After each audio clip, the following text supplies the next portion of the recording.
Welcome to I dream ధర్మ మార్గం with Vijitha కార్యక్రమానికి స్వాగతం.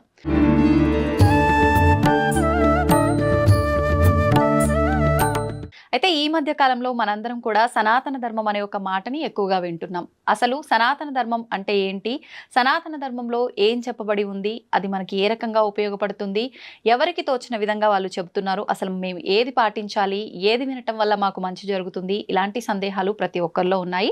దీనితో పాటు ఎక్కువగా ఆధ్యాత్మిక మార్గంలో ఉన్నవాళ్ళు ఆహారం తినే విషయంలో ఎలాంటి జాగ్రత్తలు పాటించాలి, ఇలాంటి సందేహాలు కూడా చాలా మందిలో ఉన్నాయి.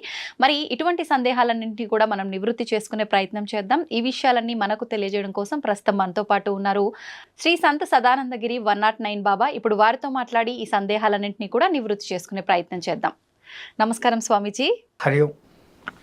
స్వామీజీ, ఈ మధ్య కాలంలో ప్రతి ఒక్కరు కూడా సనాతన ధర్మం అని చెప్పి మాట్లాడుతున్నారు. నిజంగా అంటే ఒక్కొక్కరు ఒక్కొక్కటి చెప్పడం వల్ల అసలు ఏంటి సనాతన ధర్మం, ఈ ధర్మంలో ఏముంది, అసలు సనాతన ధర్మం అంటే ఏంటి అనే ఒక క్వశ్చన్ మార్క్ కూడా ప్రతి ఒక్కరిలో తలెత్తుతుందనే చెప్పాలి. నిజంగా అసలు సనాతన ధర్మం అంటే ఏంటి ప్రభుజీ? సనాతన ధర్మము అనేది ఒక భవనము అనుకుంటే దానికి 4 మహత్తర పునాది స్తంభాలు ఉన్నాయి, ఇంకా వేరే ఎక్కడా లేని విధంగా. ఒక స్తంభము వేదాలు, ఇలా చేయి ఇలా చేయకూడదు అని నిర్దిష్టంగా చెప్పే వేదాలు.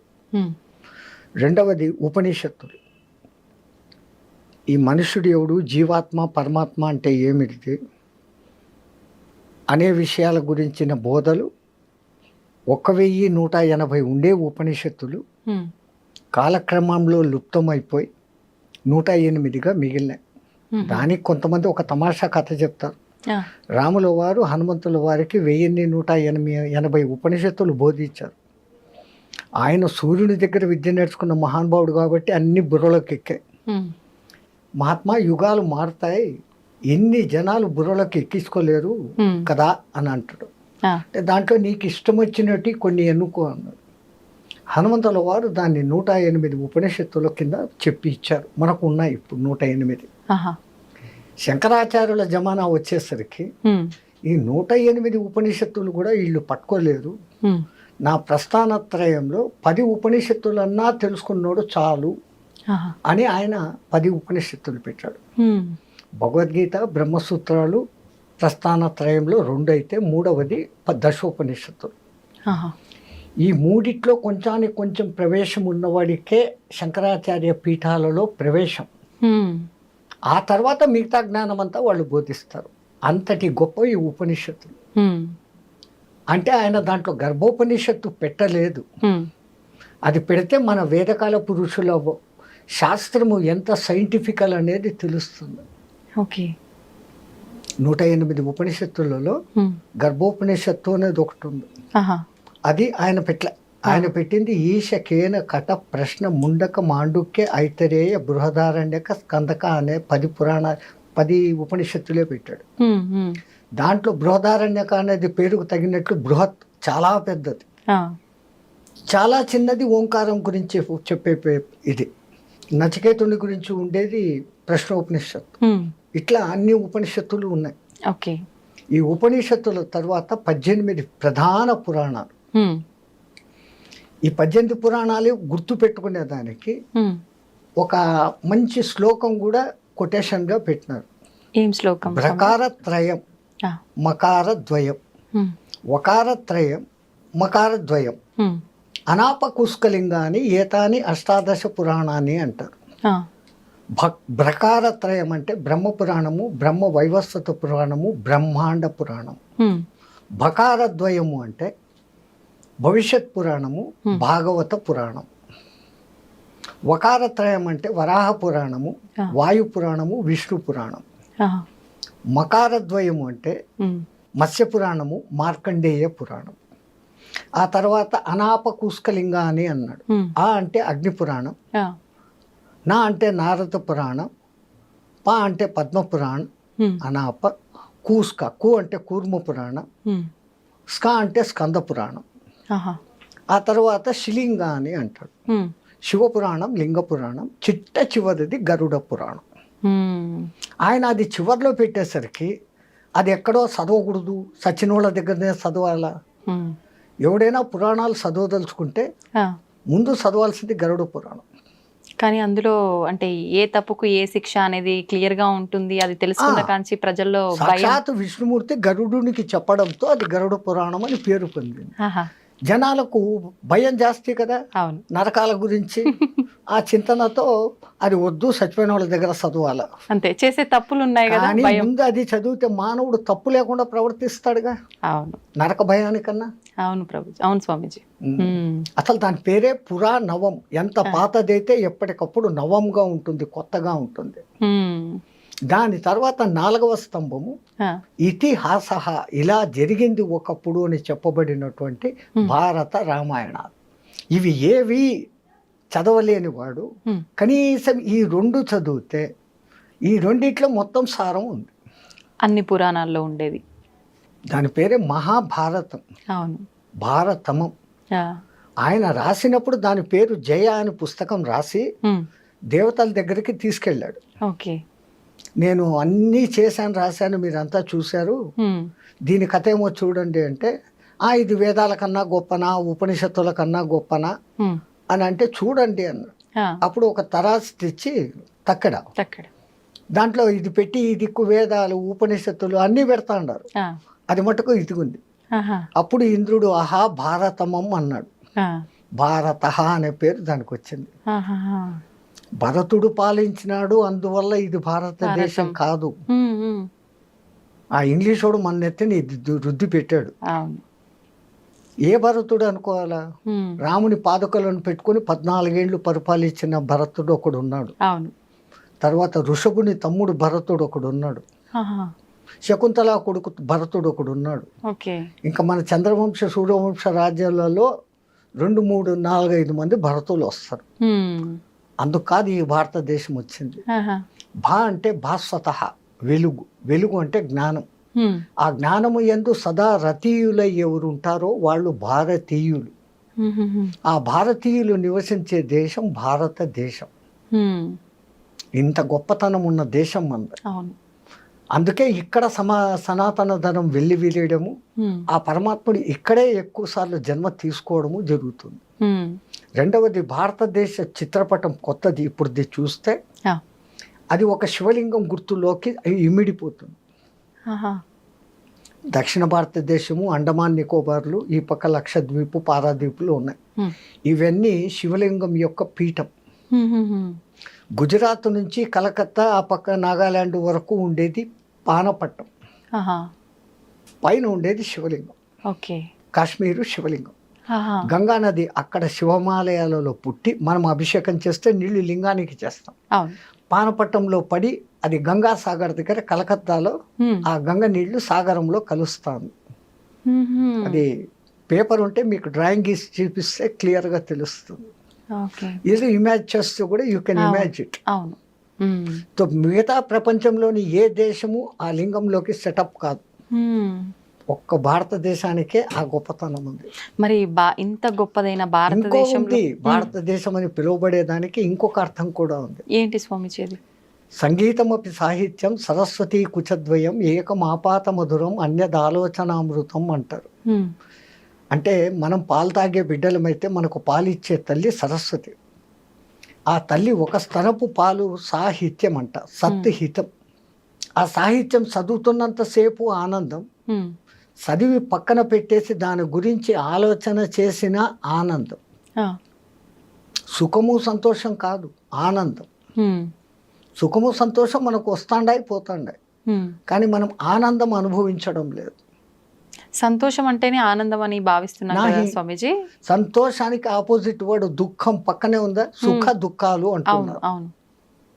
అట్లాగానే రెండవది ఏమని చెప్పినారు మీరు? ఆనందం, సుఖ. సంతోషానికి విరుగుడు విచారం ఉందా? ఏసీ పెట్టుకున్నాడు సంతోషం, కరెంటు పోయింది వెంటనే ఓ పోయిందే అని విచారం వచ్చిన. తో ఆనందానికి నెగిటివ్ వర్డ్ చెప్పండి. లేదు. ఆనందో బ్రహ్మ, ఆ నిరాకార పరబ్రహ్మ ఆనంద స్వరూపుడు. వాడి నుంచి వచ్చాం మనం. వచ్చి మనం ఆనందులం అన్న సంగతి మర్చిపోయి సుఖాలు సంతోషాల వెంటనే జీవితాన్ని గడుపుకుంటున్నాం. మరి నిజమైన ఆనందం కలగాలంటే ఎలా ఉండాలి మానవుడు? అప్పుడప్పుడు మనకు కలుగుతుంది. ఒక చిన్న పాప ఒక 8-9 నెలల పాప, పండ్లు కూడా వచ్చి ఉండవు. అది నిద్రలో కిసిక్క నవ్వుతుంది. ఆ నవ్వును చూసినప్పుడు మీకు సంతోషమా, సుఖమా? ఆనందం. అది అనిర్వచనీయమైన భావన, అది ఆనందం. ఇప్పుడు ఎక్కడో మీరు మైసూరుకు పోయి బృందావన్ గార్డెన్స్లో ఆ మ్యూజికల్ ఫౌంటైన్ దగ్గర పోయినారు రాత్రి 7 గంటలకు.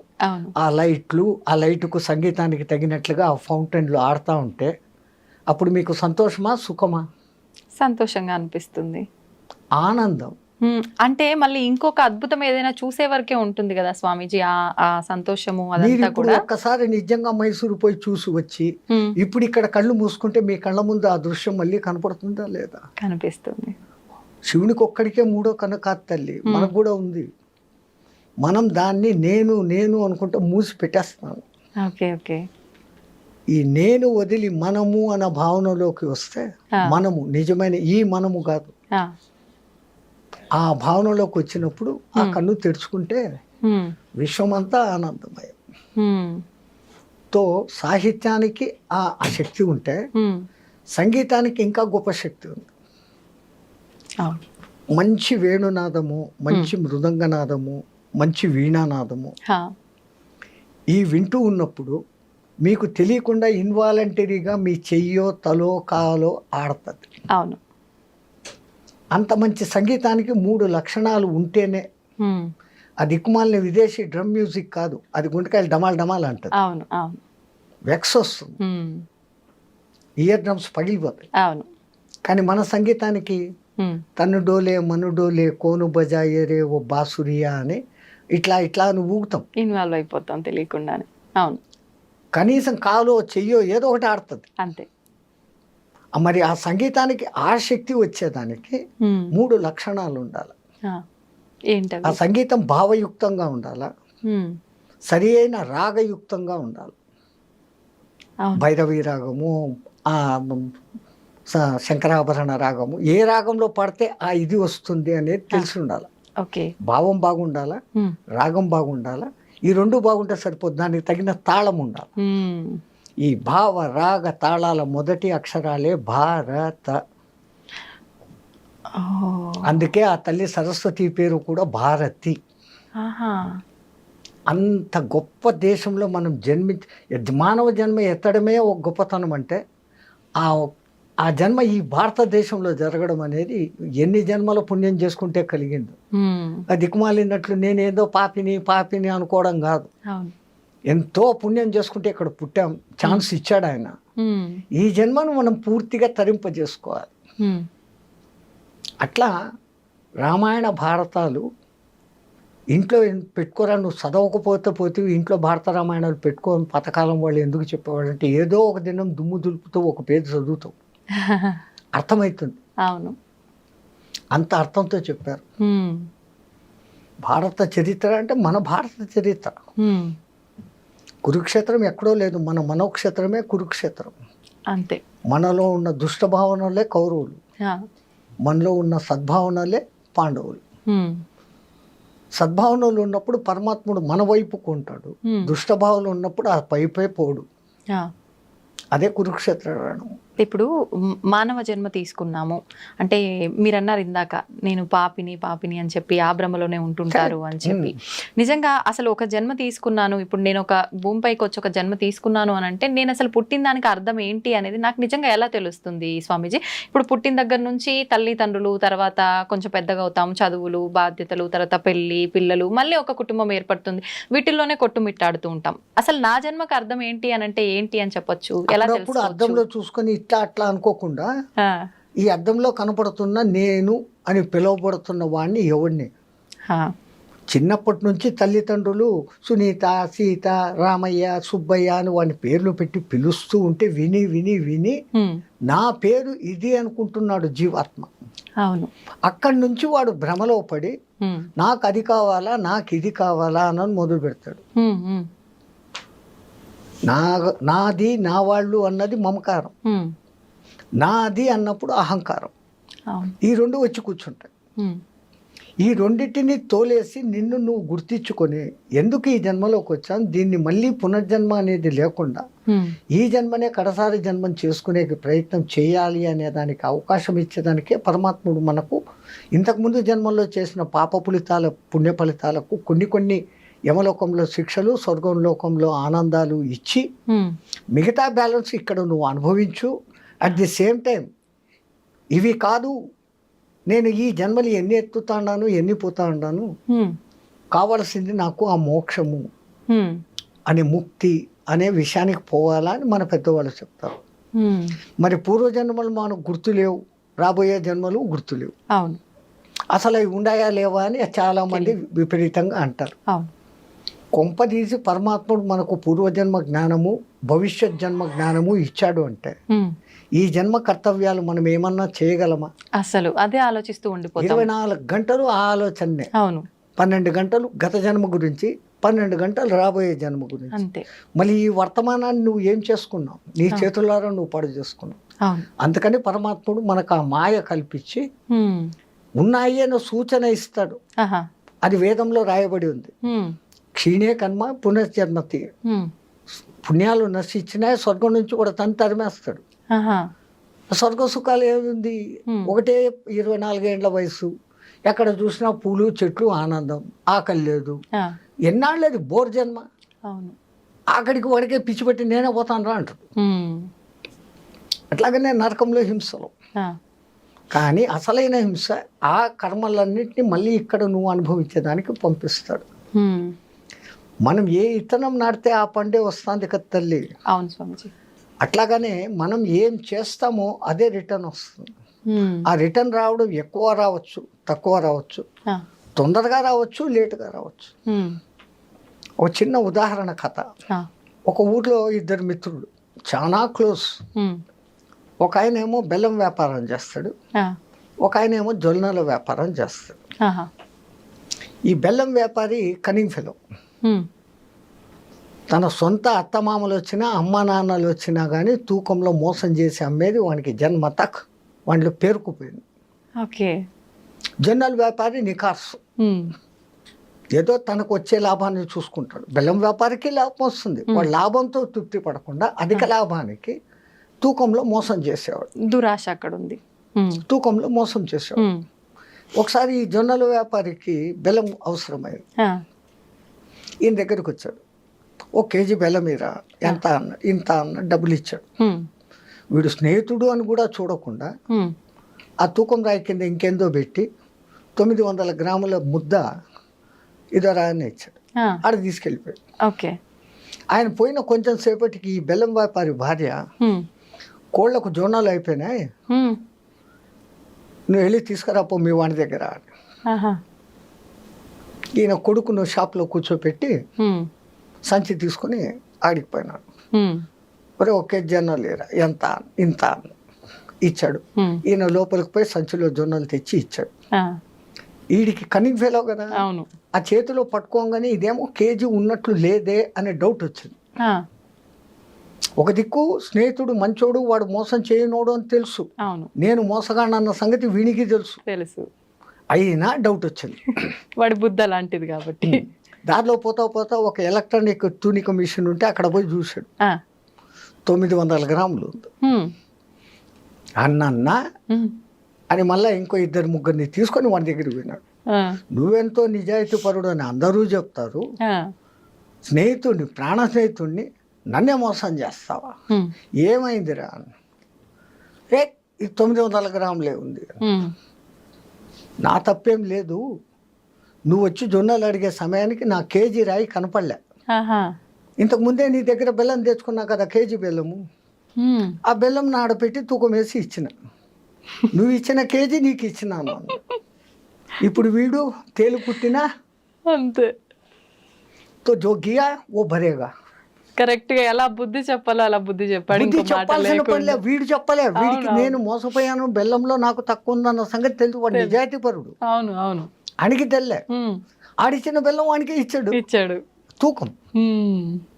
తో జో బోయగా ఒయి పల్పాయగా. అంతే, ఎవడు ఏం చేస్తాడో వానికి అదే వస్తుంది. ఇది చెడ్డ చేస్తే ఇట్లా, ఓకే, అట్లాగానే మంచి చేస్తే ఒక డాక్టర్ ఫ్యామిలీ ఎవరో పెళ్లికి ఎక్కడికో పోయారు కారులో.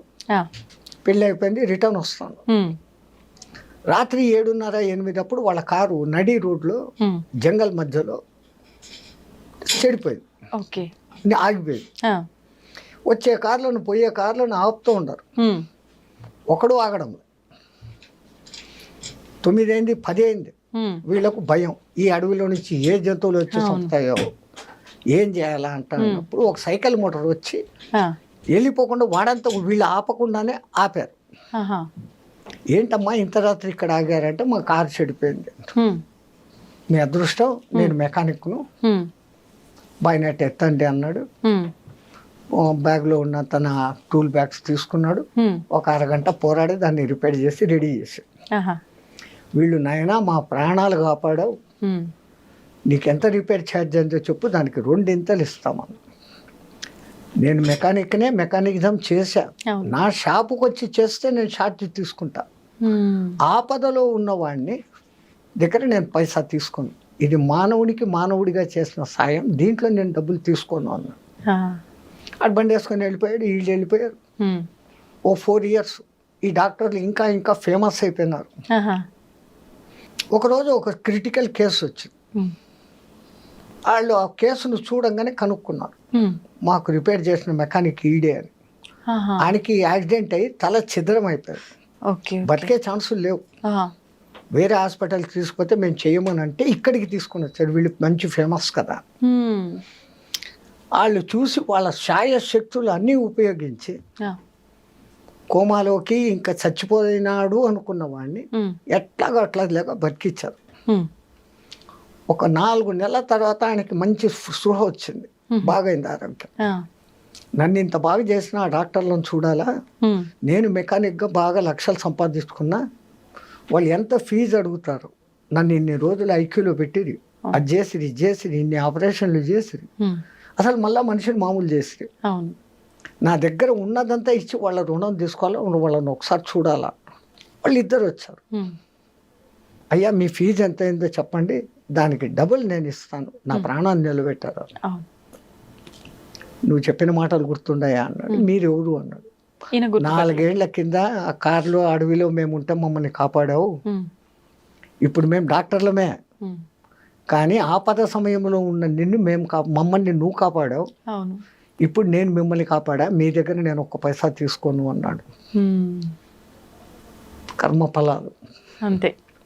అందుకే అంటారు ఏది చేస్తే అది వస్తాను, ఇందాక మీరు కూడా చెప్పారు, అది నిజమని అర్థం అవుతుంది దీన్ని బట్టి.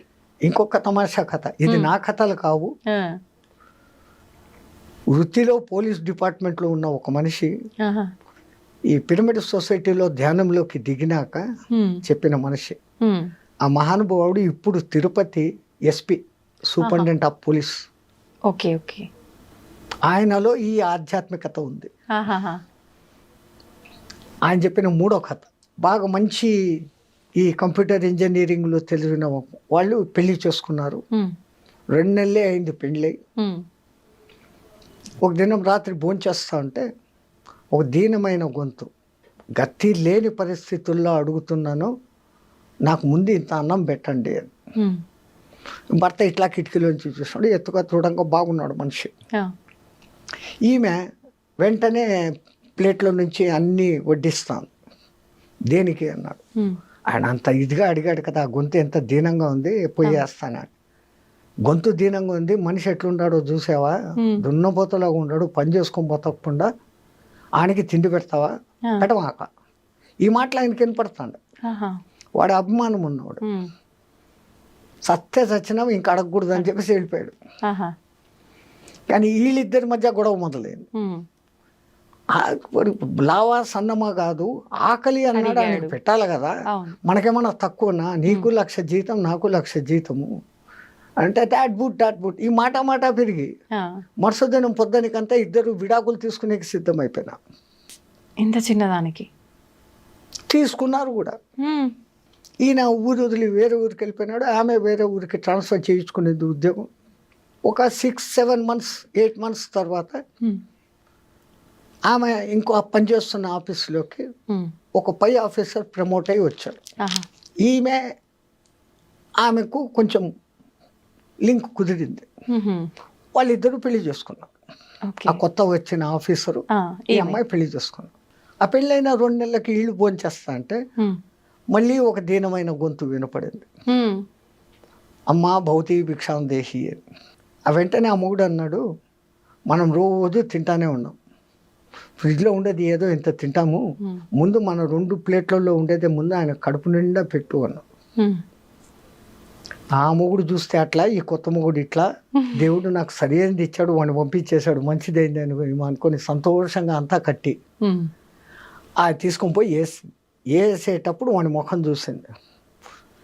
చూసేసి వేసేసి కళ్ళు మూసుకొని ఏడుచుకుంటూ వచ్చింది లోపలికి. కొంపదీసి ఈయన మొదటి మొగుడు. కనుక్కున్నారు, ఎందుకు ఏడుస్తాడావు, ఇమ్మన్నాను వేసినావు కదా, ఇంకేంది ఎందుకు ఏడుస్తాడా అంటే, వాడు నా మొదటి భర్త అండి అన్నాడు. అయ్యో. ఈ నవ్వి ఎరిదానా, నేను కూడా నీకు గుర్తుపట్టావా అన్నాడు. ఎవరు అంటే, నేను ఆ పొద్దు భిక్షానికి వచ్చినోడిని. కర్మ సిద్ధాంతము తిరుగుతానే ఉంటది అయితే ఏదో రకంగా మన చుట్టూ. నాకు ఆ మహానుభావుడు చెప్పినప్పటి నుంచి ఎక్కడ పోయినా ఈ 3 చెప్తే మనుషులకు బుద్ధి వస్తుంది అవునవును అని ఆ మహానుభావుడి తరఫున చెప్తున్నాను, ఇది నా కల్పితం కాదు. ఓకే. నిజంగానే అలా జరుగుతుందంటారా స్వామీజీ? ఇది మనం ఒక ఉదాహరణగా చెప్పుకోవడానికి. ఎంతమందిని మనం చూస్తున్నామ్మా, ఈ దిక్కుమాలిన లవ్ మ్యారేజ్లు చెత్తా చెదారం అని ఇప్పుడు వచ్చినాయి. అవును. పెళ్లి చేసుకుంటారు, 3 నెలలకంతా విడాకులు అంటారు. అవును. ఏమైతుంది మళ్ళీ అంటే, వీళ్ళకు లవ్ అనే అర్థం నిజంగా తెలియదు, ప్రేమ అంటే ఏమో తెలియదు. అప్పటికప్పుడు ఆ అట్రాక్షన్లకు లోపడతా అంటారు. అవును. వాడి రూపమో రంగో చూస్తారు, లేక ఇన్కమ్ చూస్తారు, అంతే. ఆ తర్వాత వాడి బుద్ధులు బయటపడినాక లబ్బదిప్పమంటారు. కానీ పాతకాలంలో ఎవడో తండ్రి ఎక్కడో ఊర్లో పిల్లని చూసి, ఒరే నీకు ఆ ఊర్లో పిల్లని చూసాను, పలానా రోజులు పెళ్లి నాన్న అంటాడు వాడు. ఆయనకేమో యాంగ్జైటీ, ఆ పిల్లకు యాంగ్జైటీ, ముఖాలు చూసుకోరు. సరిగ్గా ఈ జీలకర్ర పెట్టే వరకు బట్ట అడ్డం కడతారు, అక్కడ ఆ ముఖం చూడరు. ఎప్పుడైతే ఈ చేతులు ఎత్తి ఒకడు జీలకర్ర పెట్టుకుని వీనికి అప్పుడు చూస్తాడు. ఆ చూపుల్లో అద్భుతమైన ప్రేమ పుడుతుంది. ఈ బెల్లం జీలకర్ర మనం పెద్దోళ్ళు ఎందుకు పెట్టిస్తారు, దాంట్లో ఒక ఎలక్ట్రిఫికేషన్ ఉంటుంది. మీరు కావాలంటే సైంటిఫికల్గా టెస్ట్ చేసి బెల్లము జీలకర్ర బాగా దంచి దాంట్లో 2 వైర్లు పెట్టండి, మైన్యూట్ బల్బులు ఉన్నాయి కదా ఇప్పుడు, అవి వెలుగుతాయి. That much of minute current is there in జీలకర్ర బెల్లం పెట్టడం. సనాతన ధర్మంలో పెళ్లి సాంప్రదాయం సామాన్యమైంది కాదు. అక్కడ చదివే మంత్రాలు ఎంత గొప్పగా ఉంటాయంటే, 7 తరాల ముందు 7 తరాల వెనకలో సుఖపడాలని ఏమేమో చెప్పి బోధించి, మీకు పుట్టే సంతానం సుసంతానంగా ఉండాలన్నంత వరకు దాంట్లో ఉంటాయి.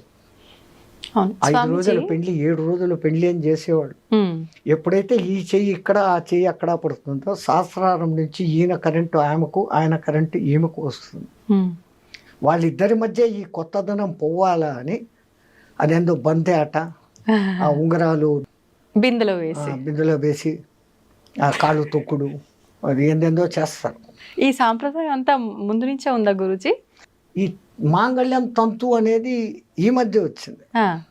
పాణిగ్రహణం, పిల్ల తండ్రి ఇమాం సీత మమసుత అని చెప్పేసి మంత్రం చెప్పి రాముడి చేతిలో పెడతాడు, నా సీత చెయ్యిని నువ్వు గ్రహించు అని. పాణిగ్రహణం, పాణి చెయ్యి, పాణిగ్రహణం, అది పెళ్ళైపోయారు.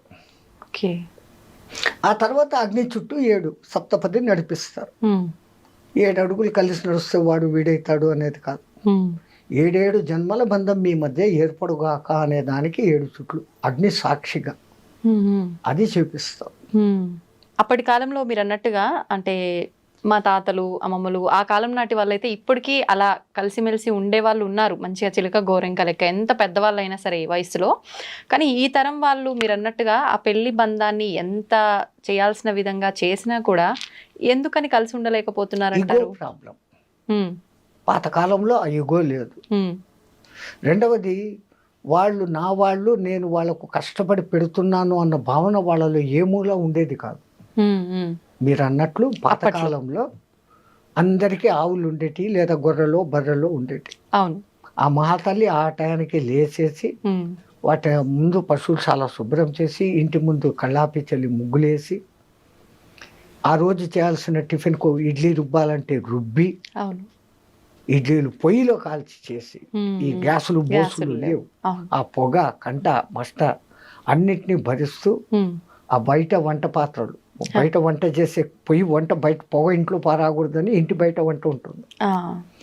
వీళ్ళేమో ఇంట్లోకి రావాలా పోవాలా ఎన్నిసార్లు తిరుగుతారు? అవును, చాలా సార్లు. అంత తిరిగి అంత కష్టపడి వాళ్ళకు పెడతా ఉంది. కాబట్టి ఆ తల్లి శరీరం అంత భద్రంగా ఉండేది. ఇప్పుడు ఏమి అన్నిటికీ మిషన్, అంతే. మిక్సీ, ఇడ్లీలు, కుక్కర్, అదేందో గ్రైండర్, బైండరు అన్నిటికీ వచ్చినాయి. సూర్యరశ్మి వంట మీద పడ్డం లేదు. మూత పెట్టి అందులో కుక్కర్లో పెట్టి చెత్త తిండులు తింటున్నాం కాబట్టి ఈ రోగాలు, ఈ డిఫరెన్స్లు, ఈ ఈగో పెరిగిపోతున్నాం.